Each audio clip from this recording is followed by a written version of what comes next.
سے لڑنے کی اجازت نہیں دیتا کہ اپنی طاقت بڑھائی جائے۔ اس نے زمین پر فساد پھیلانے کو قتل سے بڑا فتنہ قرار دیا ہے، لیکن ساتھ ہی اپنی حفاظت کو ضروری بتایا ہے۔ اسی سلسلے میں نبی صلی اللہ علیہ وسلم تبوک گئے تھے۔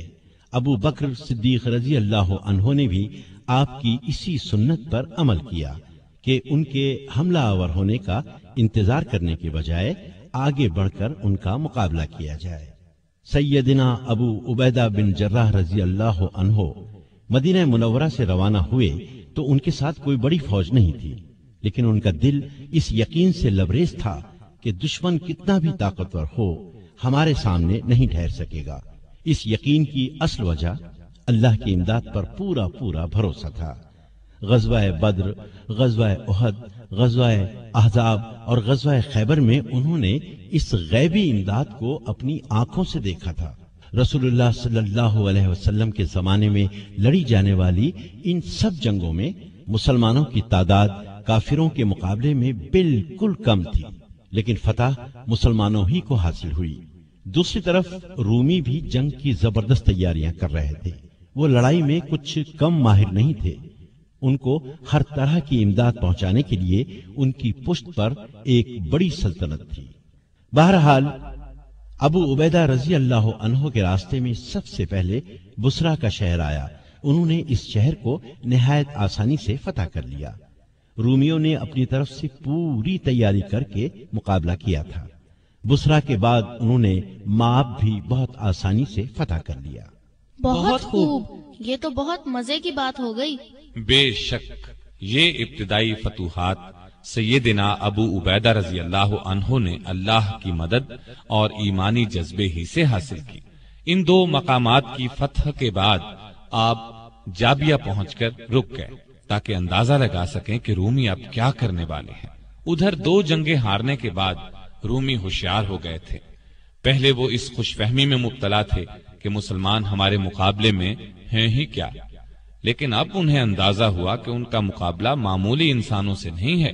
چنانچہ انہوں نے ایک جگہ جمع ہو کر بھرپور مقابلے کی تیاریاں شروع کر دی۔ دوسری طرف ابو عبیدہ بن جراح رضی اللہ عنہ نے بھی حالات کا اندازہ لگا کر دربار خلافت کو رومیوں کی تیاریوں اور ارادوں کی خبر دی اور مدد مانگی۔ سیدنا ابو بکر صدیق رضی اللہ عنہ نے فوراً فوجی مدد روانہ فرمائی اور جو دوسرے سالار روانہ فرما چکے تھے انہیں بھی پیغام بھیجا کہ ابو عبیدہ کے پاس پہنچ جائیں۔ ایسا ہی حکم آپ نے خالد بن ولید کو بھی بھیجا، یعنی وہ بھی عراق سے شام پہنچ جائیں۔ لیکن چچا جان، محاذ جنگ سے اتنی دور ہونے کے باوجود انہوں نے مشکلات کا اندازہ کس طرح لگا لیا؟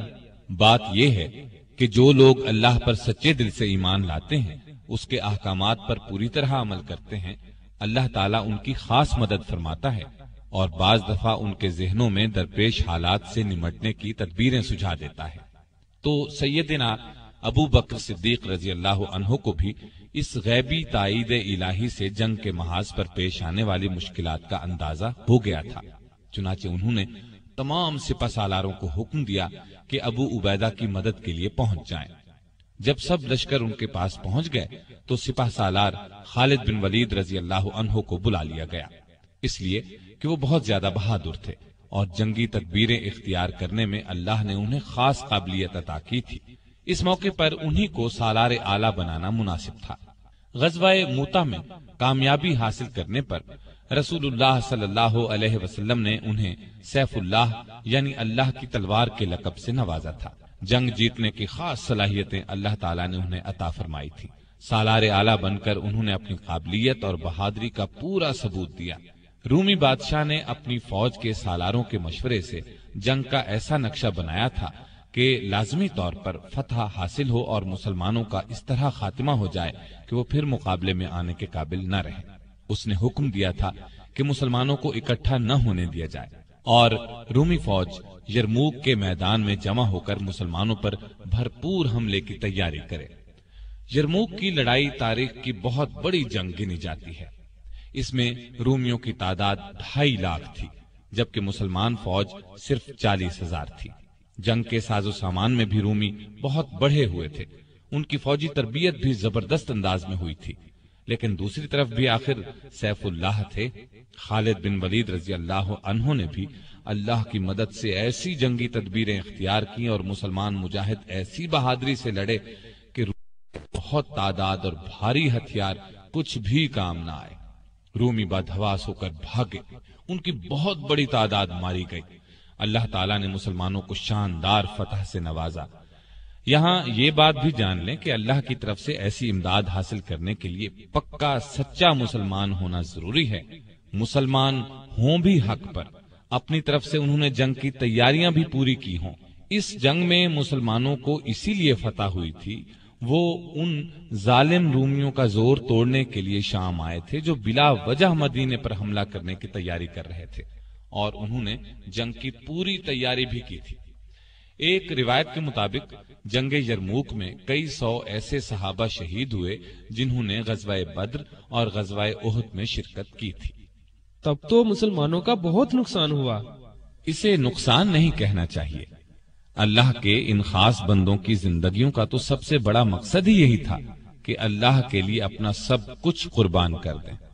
بلکہ غالب نے کیا خوب کہا ہے، جان دی ہوئی اسی کی تھی، حق تو یہ ہے کہ حق ادا نہ ہوا۔ یہ ان بزرگوں کی قربانیوں ہی کا نتیجہ ہے کہ پوری دنیا میں اسلام کا جھنڈا لہرا رہا ہے۔ یورپ اور امریکہ کے شہروں میں اذان کی آوازیں گونج رہی ہیں۔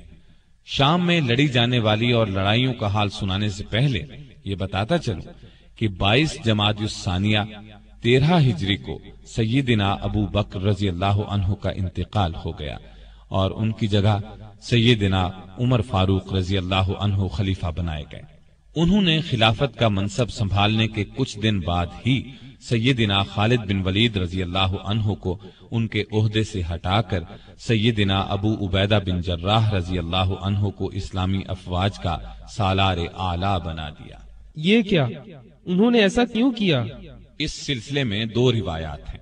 ایک تو یہ کہ کسی شاعر نے سیدنا خالد بن ولید رضی اللہ عنہ کا قصیدہ لکھا۔ کسی کی تعریف میں اشعار لکھے جائیں تو اس کو قصیدہ کہتے ہیں۔ یہاں تک تو اعتراض کی کوئی بات نہیں تھی، لیکن انہوں نے یہ کیا کہ خوش ہو کر شاعر کو انعام دیا۔ بس اس بات کو عمر رضی اللہ عنہ نے اچھا نہ سمجھا اور انہیں ان کے عہدے سے ہٹا دیا۔ دوسری وجہ یہ بیان کی جاتی ہے کہ سیدنا خالد بن ولید رضی اللہ عنہ کی بہادری اور جنگی سوجھ بوجھ کی وجہ سے لوگ یہ خیال کرنے لگے تھے کہ مسلمانوں کو جو فتوحات پر فتوحات ہو رہی ہیں وہ انہی کی وجہ سے ہو رہی ہیں، جبکہ صحیح عقیدہ یہ ہے کہ جو کامیابی بھی حاصل ہوتی ہے وہ اللہ تعالی کی مہربانی سے حاصل ہوتی ہے۔ سیدنا عمر رضی اللہ عنہ نے انہیں عہدے سے ہٹا کر ثابت کر دیا کہ لوگوں کا خیال غلط ہے۔ اس دوسری وجہ کی زیادہ تائید آئی ہے، یعنی وہ شاعر والی بات شاید درست نہ ہو، یہ بات واقعی تھی۔ خود عمر رضی اللہ عنہ سے جب بعض اصحاب نے اس بارے میں پوچھا کہ آپ نے خالد کو سپہ سالاری سے کیوں معزول کیا تو انہوں نے فرمایا تھا، میں نے کسی ناراضی کی وجہ سے ایسا نہیں کیا، اور پھر انہوں نے دوسری وجہ ہی بیان کی۔ لیکن اس طرح خالد بن ولید رضی اللہ عنہ کو تو بہت دکھ ہوا ہوگا۔ انسان ہونے کے ناطے کچھ رنج تو ہوا ہوگا، لیکن یہ لوگ اصل مسلمان تھے۔ ان کا جینا مرنا صرف اللہ کے لیے تھا، عہدوں کے لیے نہیں تھا۔ چنانچہ جو ہی انہیں خلیفہ کا حکم ملا انہوں نے فوراً اپنا عہدہ ابو عبیدہ بن جراح رضی اللہ عنہ کو سونپ دیا اور خود ایک عام مجاہد کی طرح جہاد میں حصہ لیتے رہے۔ لطف کی بات تو یہ ہے کہ یہ حکم انہیں اس وقت ملا جب وہ تاریخی شہر دمشق کا محاصرہ کیے ہوئے تھے۔ ایک روایت یہ بھی ہے کہ یہ حکم جنگ یرموک کے موقع پر دیا گیا۔ یرموک کی جنگ جیتنے کے بعد مسلمان مجاہدوں نے جس طرح اپنی کوششوں کو آگے بڑھایا، اس سے ان کی عظمت اور دانائی ثابت ہوتی ہے۔ روم کا بادشاہ ہرقل ایک بہت بڑی سلطنت کا مالک تھا۔ صرف ایک جنگ ہار جانے سے اس کی طاقت ختم نہیں ہو گئی تھی، ایک جنگ ہار کر اس کا پارا اور چڑھ گیا تھا اور اس نے مسلمانوں کو شکست دینے کی ٹھان لی تھی۔ چنانچہ وہ شام کے بڑے شہر ہمس پہنچ گیا اور مسلمانوں پر بھرپور حملے کی تیاریاں کرنے لگا۔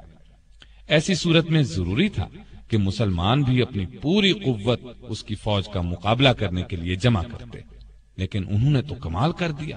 اپنی فوج کو 3 حصوں